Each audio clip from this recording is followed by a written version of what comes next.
Okay, good evening, board. I'm going to start by reading comments that were spoken at an Albuquerque school board meeting last fall.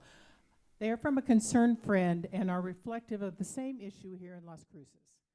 As a mother, grandmother, longtime Albuquerque resident, and out lesbian, I want you to know how offensive it is to claim that books in school libraries with pornographic content represent the LGBT community and experience.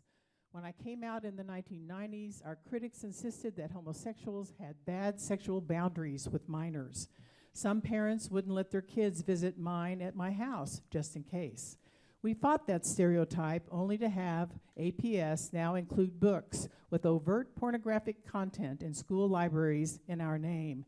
It not only proves our critics correct, but is an insult to those of us in the LGBT community who live private and dignified lives. Represent the LGBT as teachers, thinkers, scientists, engineers, dancers, artists, as community leaders. Being responsible adults and good citizens is what supports acceptance of differences. What other minority group would you demand to represent to children in school through pornographic materials? Wouldn't that be racist or sexist? It's like representing women to children at school as only strippers.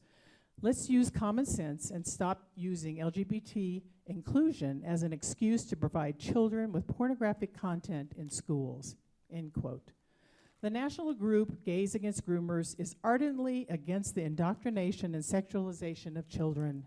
They are appalled at how the lines are blurred and how children have become the losers in this mass-scale child abuse being perpetuated on an entire generation.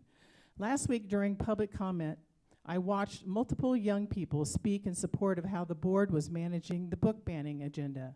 The words book banning was used repeatedly. You received a lot of praise for standing strong against a group who's not even asking to ban a book. For all of those who spoke, there was only one who mentioned parental involvement in a child's life. How tragic, because you see, board, that's exactly what we are advocating for.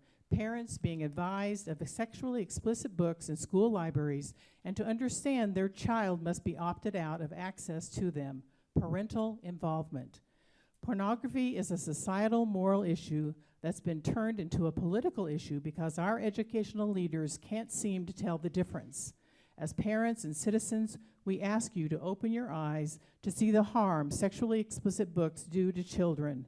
We can't seem to keep it out of the culture, but for children's sake, let's get it out of the school. Thank you. Thank you. Sarah Smith?